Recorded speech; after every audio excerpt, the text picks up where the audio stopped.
从没见过这么坚强的女人。由于爱家暴的丈夫发酒疯，把妻子和孩子都赶出了家门，受不了如此伤害侮辱的女人，独自带着2个孩子，在野外开始了坚强的生活。最近天气在慢慢的凉爽了起来，照常将孩子送过了河道的珍妮，对于今天，她还有着别的计划。考虑到天气逐渐的寒冷了起来，孩子平常用水的时候也特别的不安全，因此她打算搭建个用水的平台，将山上的山泉水引入到家里，这样洗碗做饭的时候也会方便很多。好在山上就有着许多的竹子，珍妮一刀一个砍得不亦乐乎。就是带下山的时候有些困难，但是为了孩子能用水安全，就算是再辛苦，都会是值得的。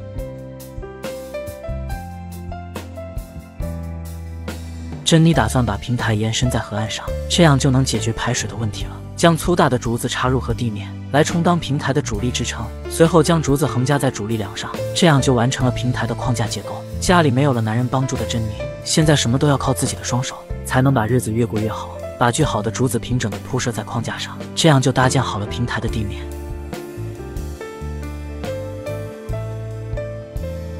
将长的竹子插入地面来充当屋顶的主力支撑结构。现在只要片出足够多的竹片，通过正反交汇的方式编织出墙体，随后安装在庇护所的框架上就好。这样搭建出来的墙体不仅美观，还很省时省力。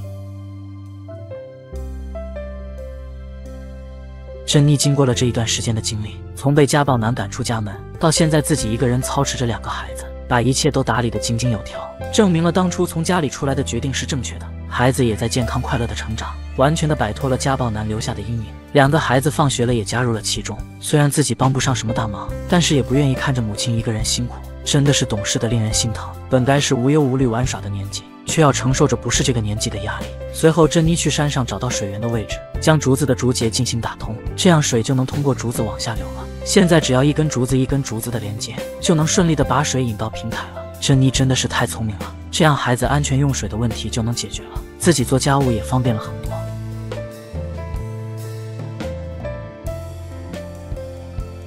第二天一早，母子3人一起出门去喂养了鸭子。经过这段时间珍妮的精心照料，鸭子们都在茁壮的成长着，相信再过一段时间之后，鸭子就完全的长大了，就能卖钱和生蛋了，到时候日子将会过得越来越好。想到这里，珍妮的内心别提有多高兴了。但是今天的珍妮迫切的需要收入，因为天气很快就要完全变冷了，她需要钱去购买过冬的物资，不然到时候孩子只能跟着她在饥寒交迫中度过冬天了。坚强的珍妮当然不允许这种事情发生。好在辛苦的找寻了一段时间后，珍妮终于发现了一些野生的橘子树。橘子树上的橘子硕果累累，到现在她也不管3七21了，先收集一些到镇子上贩卖了再说。孩子的一切才是最重要的，就算是再苦也不能苦了孩子。轩轩和弟弟也都加入了其中，希望有了自己2个人的帮助，母亲能少辛苦一些。母子3人其乐融融地收集着橘子，同时也在收集着生活的希望。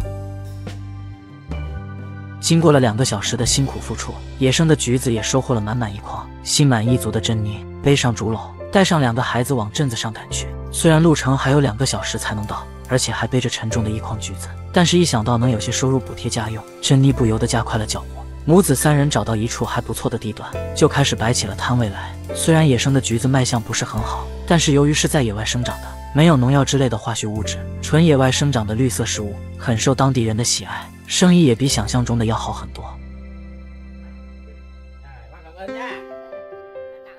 有了收入的珍妮心里才安全了许多，带着孩子2人去到了超市里，选购着过冬的棉被以及生活所需的柴米油盐，并买了一些鸡蛋给瘦弱的孩子补充营养，才兴高采烈地一起往家里走去。相信有了这些的过冬物资，等冬天彻底到来的时候，再也不会因为没有取暖的棉被而挨过一整个寒冷的冬天了。对于现在的生活，珍妮很满意，孩子有着小零食吃着，家里的配套设施也慢慢的完善了起来，日子真的在一天天的变好着。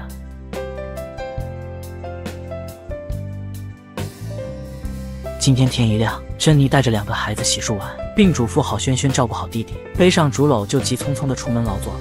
昨天在镇子上卖橘子的时候，向客人打听到镇子上有一户商家最近在收花椒，这可把珍妮给高兴坏了，正愁不知道去哪里赚钱来维持生计，没有钱就不能给孩子带来正常的生活。珍妮不善于爬树，无奈之下只能将花椒树放倒了，还好这是生长在野外的花椒树，无人认领，这才没出什么问题。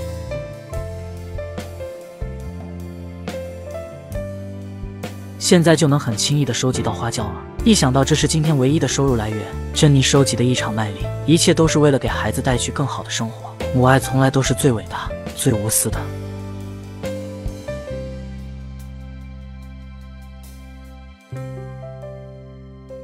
很快的功夫，珍妮就收集到了满满一筐，背上了竹笼就向着镇子上赶去。但愿老板能多给些钱才好。将花椒贩卖给了商户，换取了微薄收入。刚好收花椒的老板还开着猪肉摊，有了钱的珍妮打算买点猪肉回去，给瘦弱的2个孩子补补营养。毕竟现在孩子2个人都是在长身体阶段，再怎么穷也不能苦了孩子。大儿子轩轩真的很懂事，看到母亲一个人辛苦的出门劳作，小年纪的他主动承担了家务，自己学着去洗米煮饭，自己学着去喂养家禽，严谨一副小大人的模样。穷人的孩子早当家，只要自己能多做一些，母亲就会轻松一些。轩轩从小就明白了这个道理。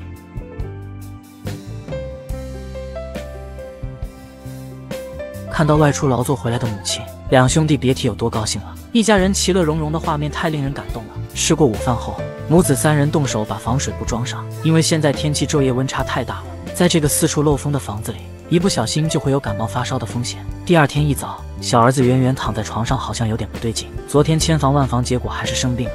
无奈之下的珍妮只能叮嘱好轩轩，今天让他先自己去幼儿园。珍妮仔细查看了小儿子的身体情况，担心是不是被野外的什么虫子咬到了，还好没检查到什么伤口，可能是这个季节的昼夜温差太大了，昨晚睡觉的时候感冒发烧了吧。原本就不富裕的家庭更加的雪上加霜，麻绳专挑细处断，病痛专找穷人来。现在再怎么自责没照顾好孩子都没用了，只能先背着孩子上医院看看。当地的医疗条件非常的不好，平时生活的镇子上并没有医院，珍妮只能赶往更远更大的市里。虽然路途很遥远，但是现在的珍妮也没有什么更好的办法了，只要能把孩子的病看好，做什么都是值得的。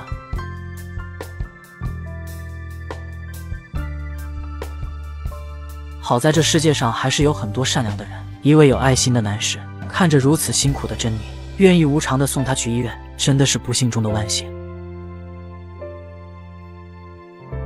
好在孩子只是一般的感冒发烧，平时多喝点水，按时吃药，多休息就好。珍妮这悬着的心才彻底的放了下来。她现在除了2个孩子之外，就一无所有了。2个孩子就是她的全部，钱没有了可以再赚，但是没有了孩子，她的生活也就没有了什么希望了。隔天一早，珍妮喂养完了家禽，并把家里都打扫好后，带着2个儿子就向着幼儿园走去。由于昨天孩子生病花了很多的钱，她现在迫切的需要收入来维持生计，将小儿子托付给幼儿园的老师，让他帮忙照看一下，因为她工作的时候照顾不了生病的孩子。她现在一心只想着怎么赚更多的钱，让穷困潦倒的家里能稍微的好起来。在野外苦苦的找寻了一段时间后，她终于有所发现了。这个季节正是根茎类食物丰盛的时候，这种食物无论是煮汤还是干吃都很清甜，拿去镇上应该能卖个不错的价钱。想到这里，珍妮不由得加快了进度，今天只能靠着它来换取收入了。昨天看病的时候掏空了家里的钱，这让珍妮的心里一点安全感都没有。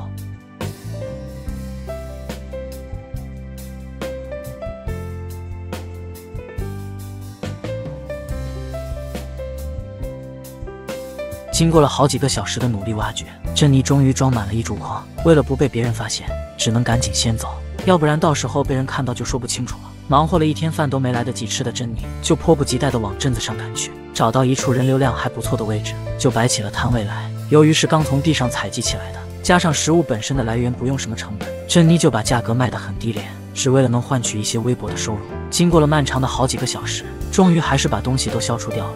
生活真的不容易，今天有收入，明天不一定有收入，这种生活也只能是走一步看一步了。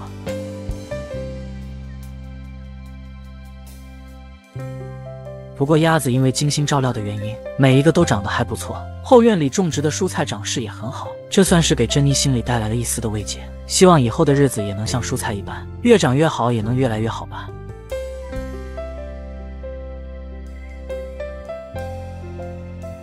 被家暴男把自己和孩子赶出家门后，靠着自己一点一点的努力，不仅搭建出了属于母子3人的新家，还自己开垦出了菜园，种植蔬菜，并喂养上了家禽，把日子过得越来越有盼头。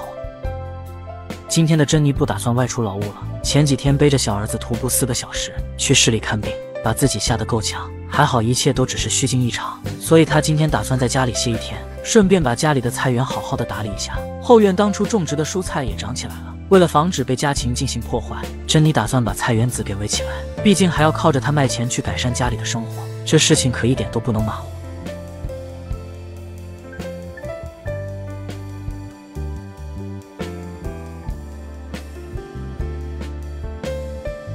相信有了这些围网的帮助，蔬菜就安全很多了。随后，珍妮给蔬菜进行了松土浇水，希望它能带着家里生活的期盼，茁壮的生长下去。家的旁边就守着一条大河，珍妮平时都忙于外出劳务赚钱，今天好不容易有时间休息一天，打算编织个竹篓去尝试看看能不能抓几条鱼，给2个瘦弱的孩子补充蛋白质。孩子们现在都在长身体阶段，需要大量的营养，珍妮只能尽自己最大的能力去满足孩子。作为母亲就是这样子，时时都在牵挂着自己的心头肉。忙活了一天了，不知不觉就到了孩子的放学时间。好久没见母亲来接过自己放学的兄弟2人，满脸的不可思议，脸上写满了开心。一家人其乐融融的就往家里走去。对于抓鱼，珍妮还是有一手的。没办法，穷人就是生存的手艺多一些，但是这也都是被生活所逼迫出来的。野外的河流很少有人过来光顾，这里的河鲜个头又大又多，珍妮不一会儿就抓上了好多条。今天孩子的晚餐终于是有着落了，他这才放心带着儿子往家里走去。大儿子轩轩负责看火煮饭，珍妮负责处理晚上的食材，小儿子负责开心快乐。一家人其乐融融地相处在一起，母子3人就这么平凡又惬意地生活着，这何尝不是一种令人向往的幸福呢？第2天一早，精心喂养完鸭子，给后院蔬菜也浇了浇水，嘱咐好大儿子轩轩帮忙照顾好弟弟，就背上了竹篓外出劳作去了。由于昨天劳累，在家里休息了一天，养好了精神，今天就要加倍的劳作了，希望能有个不错的收获。皇天不负有心人，在辛苦的找寻了一段时间后，珍妮终于是有所发现了。这一片地区生长着许多的野生姜，如果收集到镇子上进行贩卖，今日份的收入就可以搞定了。人不可能一直都在走霉运，偶尔肯定也有好运的时候。珍妮心里很高兴，一挖一个不吱声，满脑子都是钱能给孩子带来好的生活。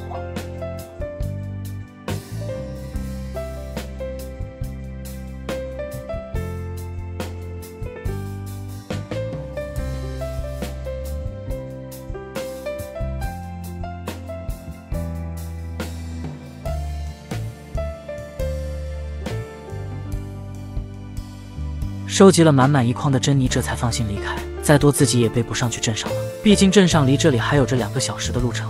回家更换了一身干净的衣服，珍妮就背着竹篓往着镇子上赶去。当务之急是把生姜卖成钱才是硬道理，钱不是万能的，没有钱是万万不能的，还是按照和之前一样的老方法，把生姜的价格压低了去进行贩卖，这样才会有市场，不然卖不卖得出去都是两说。珍妮还是有着做生意的头脑的，这种贩卖的方式使得客人络绎不绝，一波接着又一波，终于在几个小时后就把生姜卖完了。趁着现在兜里还有点钱，珍妮给孩子选购了一些保暖的针织帽，毕竟前几日小儿子生病的场景给珍妮带来了重大的心理阴影，相信有了这顶温暖的帽子，孩子2个人也就不会轻易的着凉了。2个孩子的鞋子也都很破烂了，也需要购买新的鞋子了。苦了自己可以，但是不能苦了孩子。看到卖杂物的摊子，珍妮不由自主的就买了一些回去，打算给2个孩子解解嘴馋。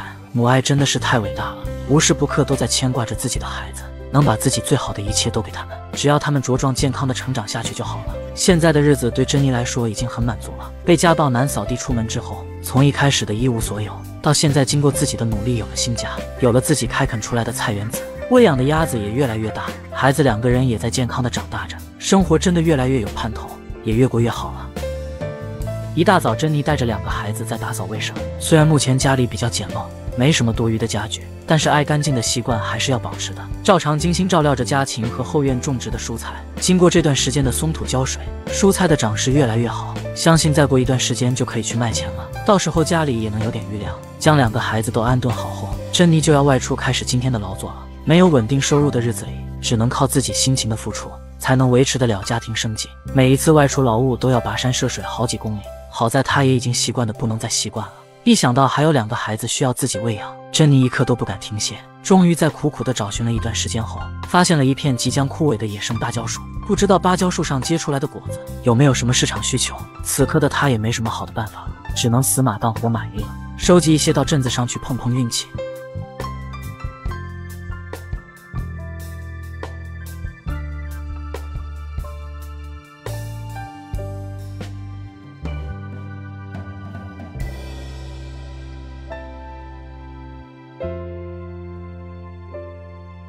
好在有些芭蕉树终于是长出了一些芭蕉，这算是意料之外的收获吧。对于今天的劳务收获，珍妮心里一点底气都没有，不由得在心里感叹着生活的不易。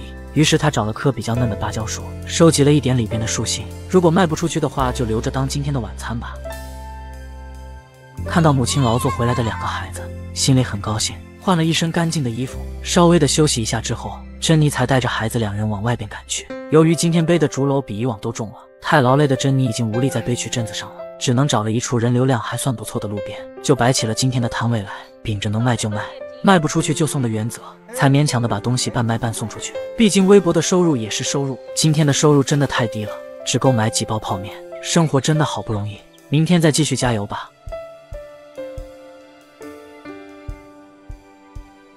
隔天一大早，珍妮将2个孩子送过河上幼儿园，自己回家背上竹篓就出发了。由于昨天的收入实在是太低了，为了解决孩子们温饱的问题，她只能更加勤奋地出去碰碰运气，希望今天的运气不要像昨天一样，一路上不停地顺着河流摸索着。终于皇天不负有心人，不可能每天的运气都会这么差。她发现了附近有着牛蛙的踪迹，当即就对这里进行了摸索起来。如果能抓到，那就真的太好了，孩子又能有肉吃，又能卖钱，真的是一件很美好的事情。对于今天，珍妮又看到了希望。现在的她满脑子都是食物和钱，牛蛙是一抓一个不吱声，有着一股要把这里一扫而空的气势。毕竟不是每一天都有这么好的运气。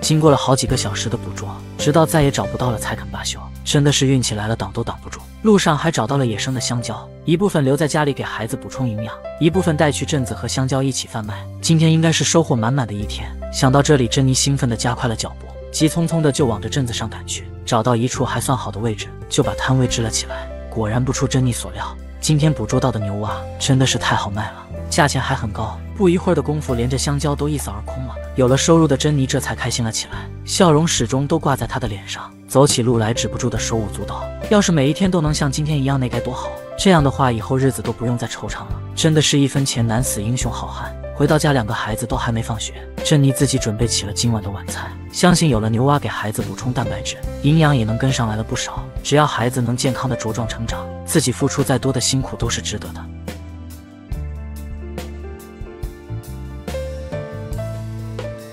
母子3人的家里加入了新的成员，这是珍妮外出劳务时捡回来的小黄。看着他，不由得想到之前无助的自己，所以珍妮决定把他带回家里，和孩子一起健健康康的在这个世界成长起来。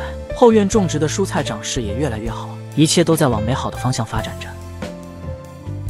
珍妮今天不打算外出劳务了，因为现在厨房和卧室都在一个屋子里，这样的生活方式很不方便，更不安全。万一2个孩子单独在家时发生了火灾，那生活又将回到昏暗无光的时候了。所以他决定重新搭建个屋子作为卧室，现在居住的屋子作为厨房来使用。这样子生活质量不仅提高了，孩子2个人的安全性也上来了。为了孩子2人能生活得越来越好，哪怕自己再辛苦一些都是值得的。珍妮打算借助这平台往外延伸出去，这样下雨的时候也能很好的排水。将4个角落都插入粗大的竹子，来作为新家的主力支撑。孩子2人也没闲着，一直在默默无闻地帮助着母亲。这场面好像又回到了之前一无所有，母子3人在一起搭建新家的场景了。但是这回的感觉完全不一样了，他们母子3人的生活越来越好了，不仅种植了蔬菜，还喂养了许多的家禽，再也不是之前被家暴男赶出来的时候了。很快新家的框架就搭建完成了，现在只要在框架上铺设上木板，新家的地面就打造完成了。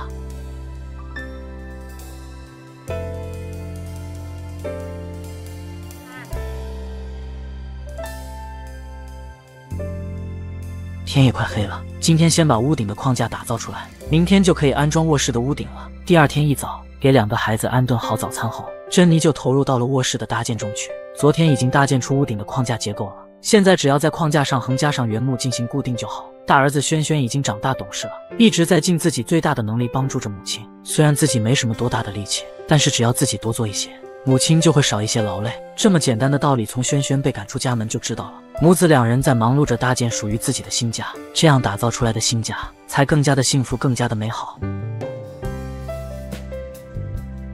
将瓦片平整的铺设在屋面，并打入铁钉进行固定，就能打造出新家的屋面了。珍妮这次明显是下足了本钱，不再像之前一样使用棕榈叶铺设了，瓦片的防水性能肯定是更好的，就是之后可能要勒紧裤腰带过日子了。当母亲还在忙活着的时候，大儿子轩轩已经承担起晚餐的重任了。穷人的孩子早当家不是没有道理的，煮饭什么的都不在话下。种植了那么久的蔬菜终于也可以吃了，看到这里不由得感觉到一阵欣慰。从一开始的一无所有，一贫如洗，到现在都能吃上自己种植的蔬菜了。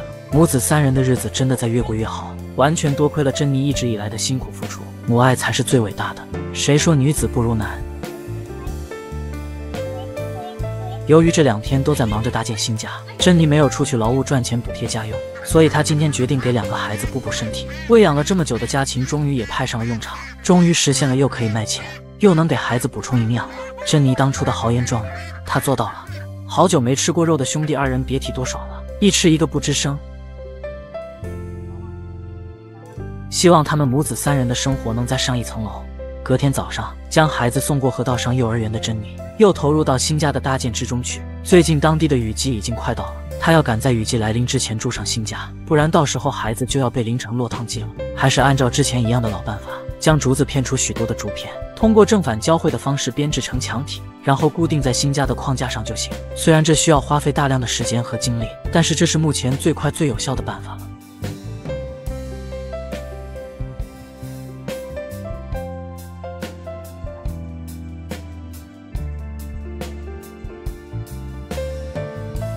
家里已经没有了男人的帮助，珍妮事事都只能靠自己去完成。好在2个孩子放学回家后，还能稍微的帮助一下珍妮。孩子此刻成为了她的动力来源，一想到马上就可以带着孩子入住新家，她所有的劳累都不觉得劳累了。毕竟孩子好才是最重要的。早上起来的珍妮收拾好家务，由于上回吃了一只鸭子，体验到了鸭肉带来的美好，珍妮喂养起家禽就更加的勤快了。看着渐渐肥硕起来的鸭子们，珍妮心里充满了十足的安全感。等一切都安顿好后，珍妮继续加入到新家的搭建之中。她要赶在雨季来临前入住新家。好在经过了前2天的辛苦搭建，新家也完成的差不多了，就差门窗还没安装上去了。还是按照之前实用的老办法，将竹片通过正反交汇的方式编制出新家的大门，随后安装在之前预留好的门框上就行。大儿子轩轩也一直在默默无闻地帮助着母亲。一家3口在一起搭建新家的画面太温馨了。利用竹片原本具有的柔韧性，插入到竹子之中，用来打造新家的窗户。这种方式不仅简单实用，也具备了一定的美观性。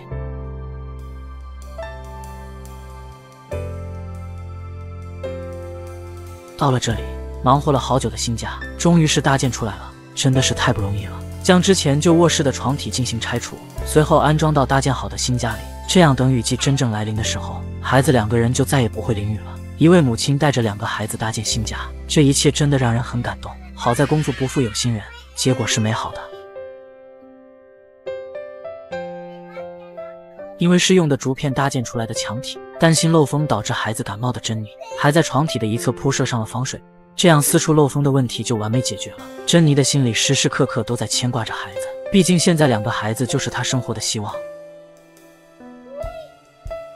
将之前旧的卧室改造成厨房，珍妮靠着墙体打造了个置物架，用来放着生活所需的锅碗瓢盆。随后在厨房的中间区域选中一块位置，4个角落都插入粗大的竹子，打造出用来吃饭的餐桌，真的太厉害了。日子在慢慢变好，从一无所有到现在家具配置齐全的新家，母子3人以后吃饭再也不用窝在睡觉的床上了，通过自己双手把生活变美好的感觉，不得不让人感到佩服。单亲的母亲真的太不容易了。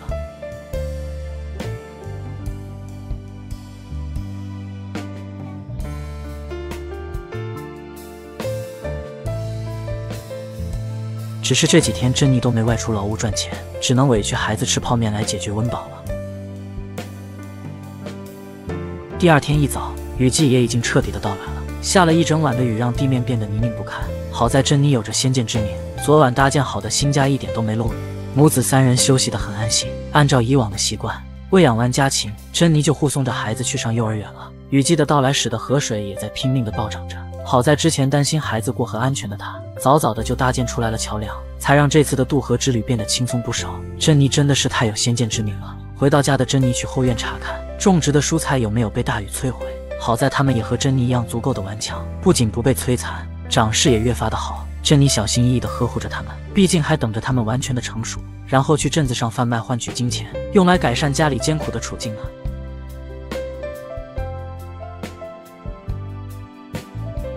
等打理完菜园子，珍妮又马不停蹄地背上竹篓往河岸边走去。由于近期的降雨量会持续的增大，家里泥泞的地面会导致2个孩子摔伤。珍妮打算在地面铺设上一条石头小路，这样不仅孩子们走路安全，院子里也能干净美观不少。将石头都收集成一堆后，珍妮一篓一篓地把沉重的石头背往家里。尽管这个过程异常的辛苦，但是一想到孩子的安全和美好的生活，珍妮内心就充满着无限的动力，哪怕再辛苦，也在咬紧牙关坚持着。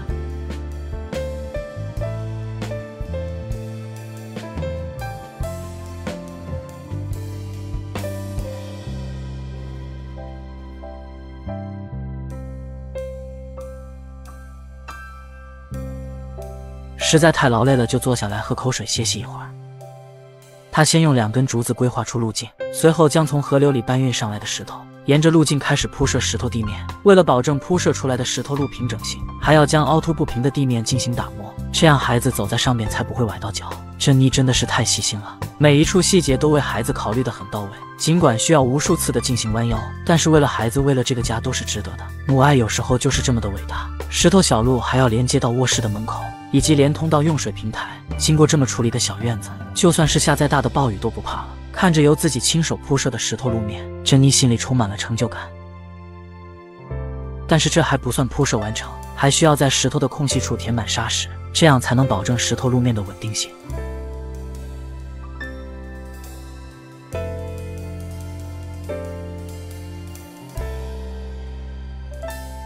珍妮不停地用手去扫平石头上的沙石，丝毫不考虑自己的双手会被刮伤。不知不觉就到了2个孩子的放学时间了。看着母亲铺设出来的石头小路，心里别提有多么的高兴了。不停地在小路上来回地走动着，孩子的喜悦永远是母亲的动力来源和精神粮食。